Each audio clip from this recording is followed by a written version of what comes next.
This is wild. Cheaters actually got world's first in the Desert Perpetual raid race. And no, I'm not talking about Team Nuts and Snazzy Rock and their team. Those guys did not cheat. But a different team out there, filled with cheaters, took world's first just before Team Nuts. They will not be awarded any raid belts though, of course, and Bungie actually wiped the API of their existence. We just recently got this information from Raid Hub, who tweeted out saying, "We just wanted to clear up a little misconception that has spread.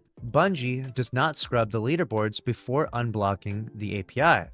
So if you don't know, when the raid race is over and finished, Bungie releases the API to these third-party sites like Raid Hub and Raid Report and various others. But there's like a period of time in between when the actual raid race finishes and when Bungie releases it. So people were speculating, is Bungie actually going through and removing cheaters during that time? Or do they actually release the API to third-party sites and to the whole world with everyone able to see who is cheating?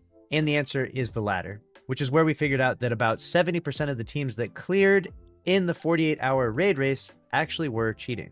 They only scrub PGCRs for teams who completed the raid prior to the official world first clear. So Bungie won't delete teams before they release the API unless those cheaters cleared before the world's first team. The delay for TDP PGCRs was likely unrelated. So if you don't know, Bungie usually releases the API like a day later, but for some reason this time they took like an extra 3 days for it, which caused a lot of speculation. They then go on to say the most interesting part here. There only appears to be one PGCR scrubbed this time around. That's right, you heard it. Only one team was removed from the API. That's not to say that Bungie didn't ban other cheaters, but only one cheater team was able to complete the raid prior to Team Nuts. So there you have it. There was a cheater team that cleared faster than Team Nuts, faster than Snazzy Rock's team, the crowned world's first team for Desert Perpetual. Bungie, obviously being aware of that, was able to detect them as cheaters and remove them from the API entirely, which I'm still kind of curious as to who it was. Maybe it's our guy, Corregos here, who literally has 1,683 solo clears of the raid. You know, pretty impressive to be soloing the raid this many times.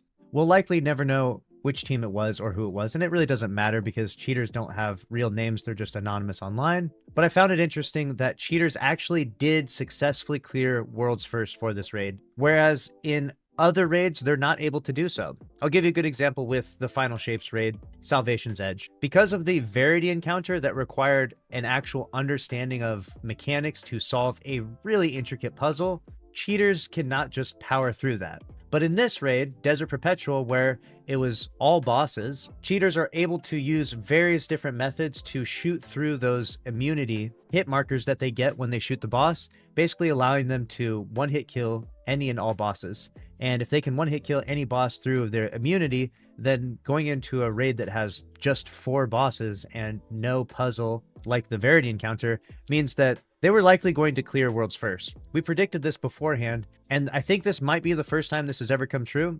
I can't exactly remember there being a recent raid race where cheaters did clear before the world's first team. And even if there was, obviously Bungie is not going to let the API go live with a cheater at the very top, right? So interesting stuff and pretty controversial. I just wanted to bring this to you because I feel like the optics for this really demonstrate just how poor Bungie's anti-cheat is. The fact that the most important day of their entire calendar year is thoroughly ruined by cheaters really speaks volumes to how much Bungie needs to step up when it comes to the anti-cheat in this game. But let me know what you think about it down in the comment section below, and make sure to subscribe to the channel if you enjoyed. Smash the like button for me. We'll see you in the next one. Later.